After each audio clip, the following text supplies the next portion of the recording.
When we talk about COP, it's like a new paradigm of facilitating a learning session. We put people from different continental with different projects together in one safe space, hopefully. So I'm thinking that is a lot of learning, a lot of mistake, a lot of lesson learned, as well as a lot of joy, achievement, and something. So that's why it will be very useful for me as a SALT facilitator and for Constellation as well as organization and for other grantees to learn from our experience as SALT facilitator. What is COP all about?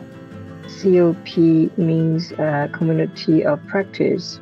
The purpose of COPs is to exchange the practice of community building with different communities.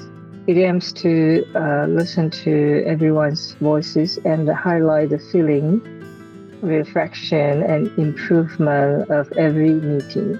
I usually use intuition more to feel the flow of the meeting. The purpose of community of practice is to connect people for learning. It is a way where people come together so that they can sharpen each other through the experiences and through the things that they have learned through their journeys of life. The things that we do, we believe that it will benefit people, enabling people to speak equally and equitably. Some people might need the translation, some people use sign language, so we need to make sure that we give enough time to wait for them, to wait for our friends, so that nobody is left behind.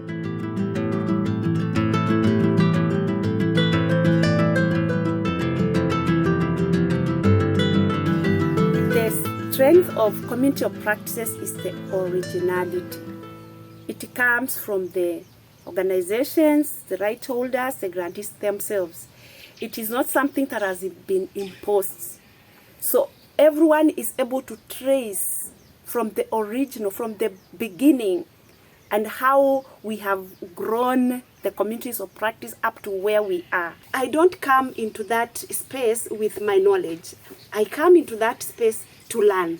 I come into that space to listen. And then from that, I am able to ask and probe questions. In fact, I find people participating because it is themselves who are giving their knowledge.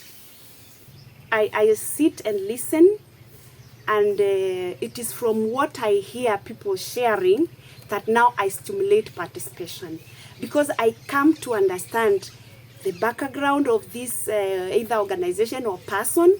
Where is this person speaking from? And so from there, I'm able now to facilitate. There should be no expert-student relationship. So there is no hierarchy involved. And when learning and sharing is done, we remove our expert hats. In a COP session, PhDs, your academic background, your social status will not matter. You are considered an expert because you have the first-hand experience of going through or applying a certain solution to a certain issue or concern. And you're out there sharing your first-hand experience to anyone who is willing to listen, to anyone who is willing to learn. So it is different primarily because anyone with a first-hand experience can share and is considered an expert.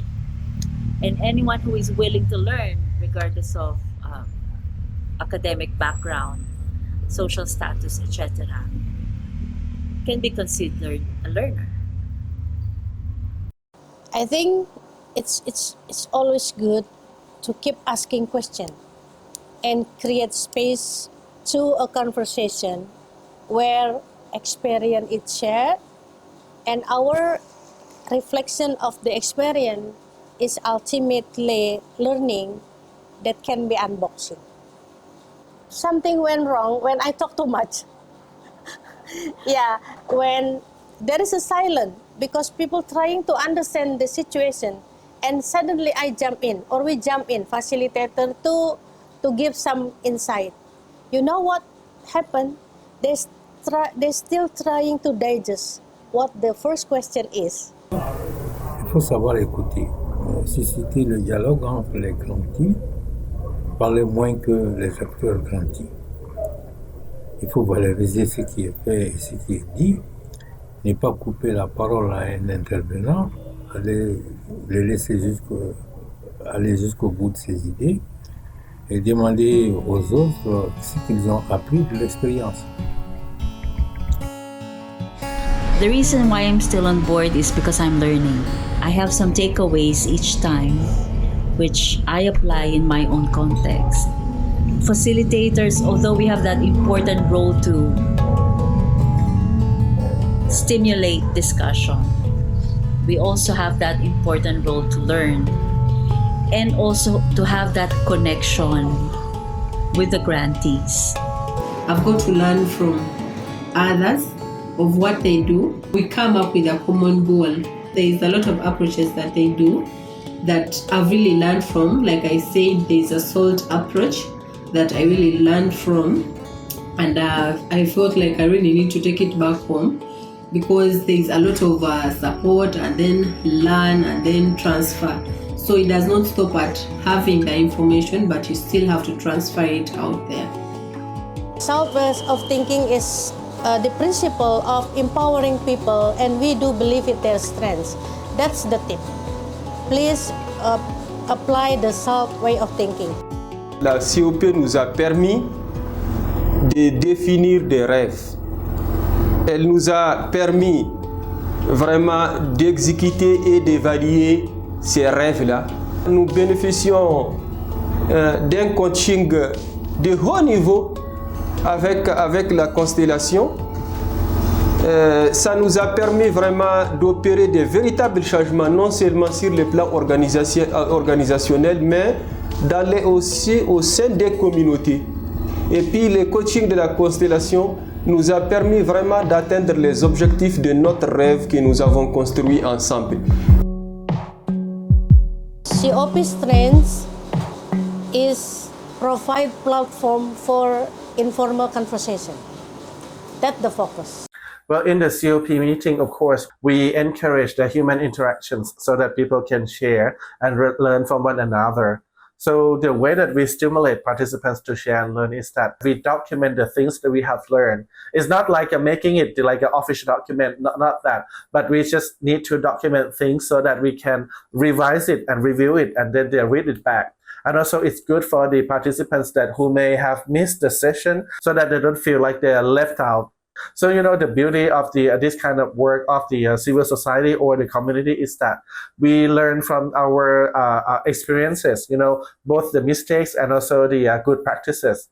And all of this can build up to improve our future actions.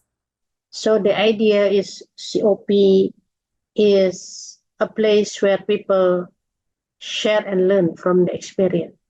So that's why it is very important. It is a need to us that motivate me to propose the constellation of having visual journey on the COP itself. Definitely, we can make story of changes out of this process to showcase the positive impact towards our rights holders and also the process of empowerment and lead to those changes. Nous a permis vraiment d'être en contact avec d'autres bénéficiaires, d'autres ayants droit d'autres pays. Ça n'a fait que vraiment augmenter notre audience à travers le monde par rapport aux différentes pratiques dans le cadre de la lutte contre l'esclavage au Mali. Land visits have been very powerful for learning. I know there have been country-to-country visits. Like I know in Kenya, we've been able to bring grantees together. People don't even have to go to big hotels to learn. I have learned so much listening to the rights holders and how they are overcoming their own challenges. I believe in-person meeting with 2 to 3 groups with community members to exchange experiences, strategies, and work on the intersectional issues in cross-movement can be more inspiring and useful. L'idéal, c'est un partage en présentiel, assez souvent qui renforce le contact et la sympathie entre grands-petits. À défaut de cela, amener les grands-petits à poser leurs défis aux autres et apprendre les uns des autres. Face-to-face interaction, I think, is still the gold standard because you build shared experiences which participants or members can hold on to. But the online conversation, online discussions are very limited. Although it has its advantages, it's cheaper, it's more convenient, but I haven't found the right strategy or the right combination to achieve the same thing as a face-to-face interaction would in an online platform. And I think that's one thing that's missing in our relationship with the grantees. We are not as much connected as we wanted to be because we're very limited to what we see on the screen. Technological thing need to be very, very well prepared, because put the people on the interpretation room is also another task. So we need to ensure that people with disability understand how to enter the right room for interpretation, and friends from the French speaking country also need to very understand in what channel that should be in the interpretation room. In the same time also, the facilitator should be also speaking their own language. I speak Bahasa, others speak French, others speak English only, and others speak another language. That's what makes COP quite different with seminar or a webinar, something like that. One of the challenges,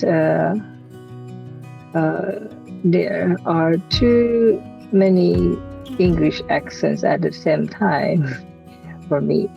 Another one is familiar terminology from different communities and movements. Sometimes meeting time is very long and a little bit hard to concentrate or the way. It was always in my evening after a day-long work. That's, I think, is the reason. I would like to provide some feedback for COP for its improvement. First of all, it's about interpretation between the spoken French and spoken English.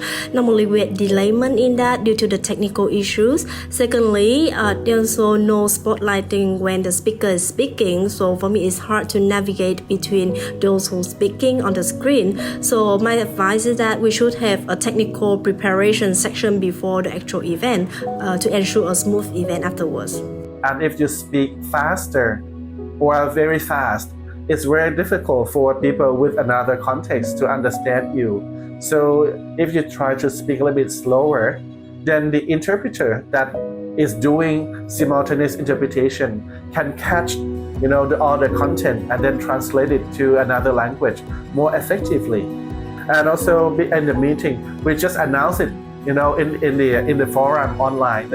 We just say that today this person is going to be our interpreter, so they will speak both languages, and then ask the participants to feel free to share, but try to speak slow so that we can accommodate the interpreter to work more effectively. That's the first thing.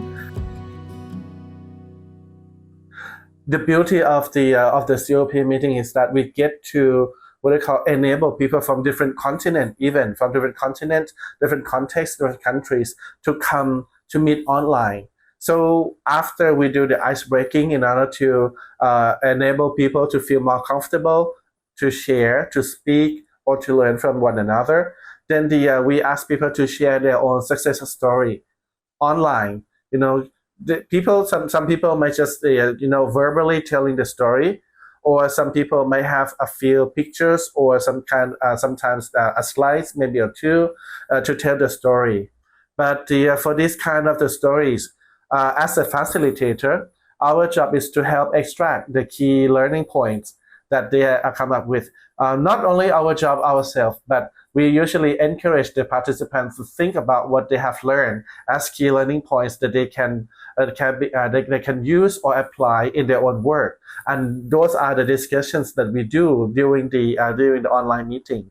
So I need to have several meetings to prepare it with my facilitating team, because COP is organized not only me, but the facilitating team consists of 2 or 3 other facilitators, where we discuss to plan, to decide who do what, and how others back up when something went wrong.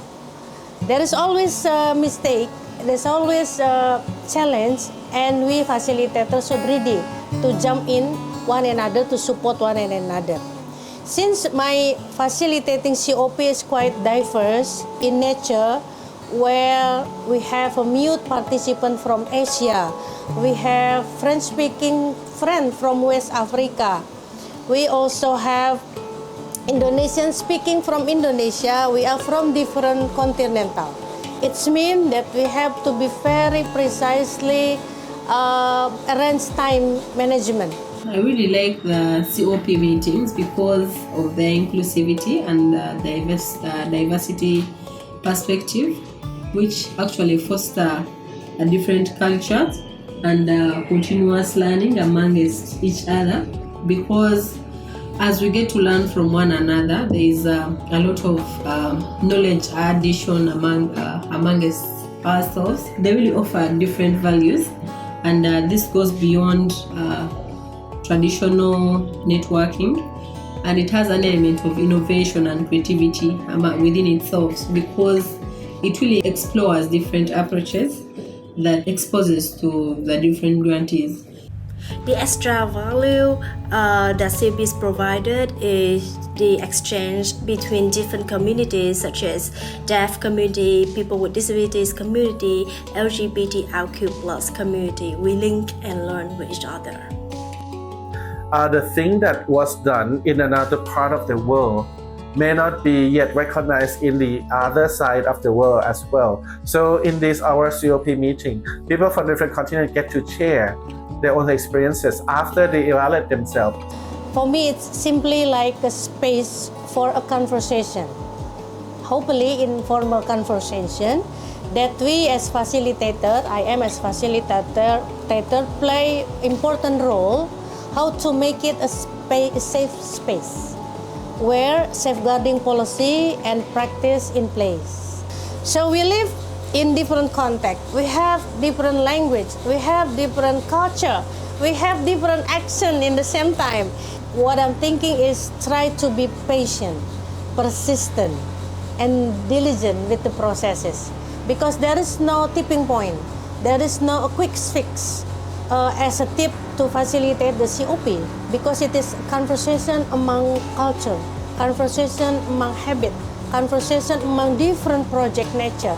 So practice make it better. C'est vraiment la solidarité entre les bénéficiaires.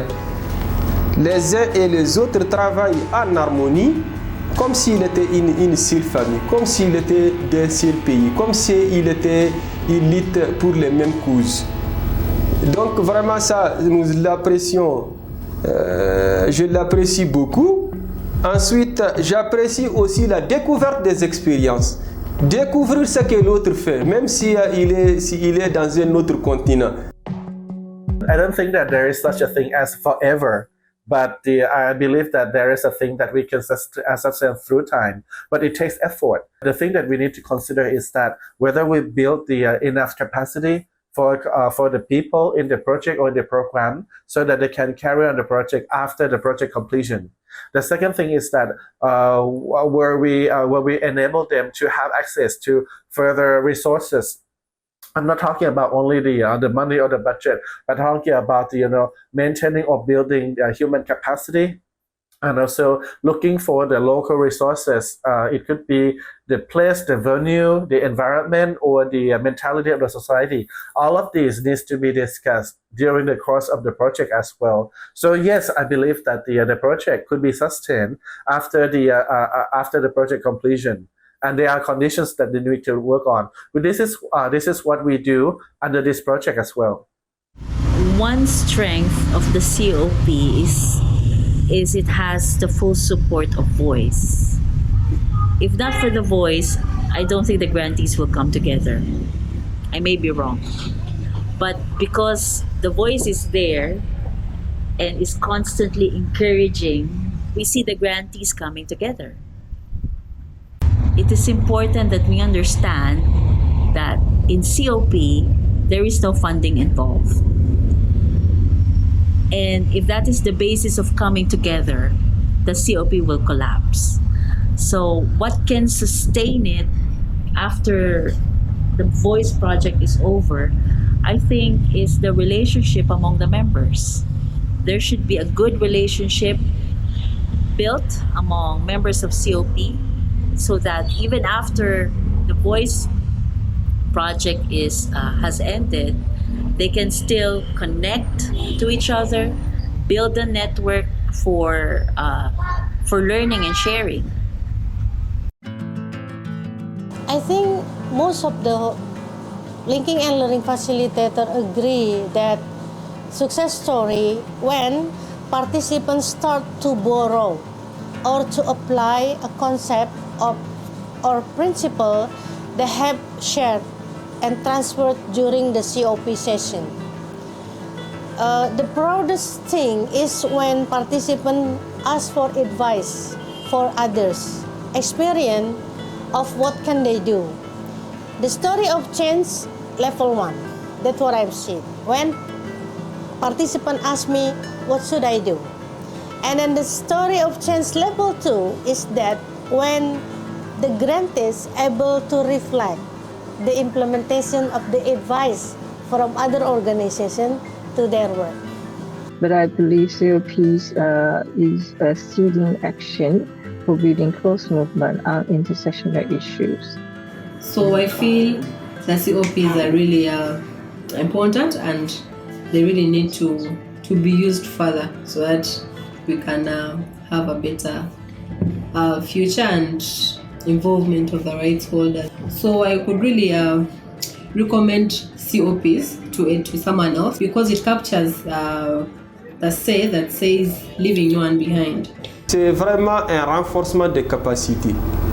Elle nous a permis d'avoir une audience, de donner et de recevoir. Des échanges à travers le monde avec tous ces bénéficiaires, tous les ayants droit à travers le monde qui sont dans notre programme.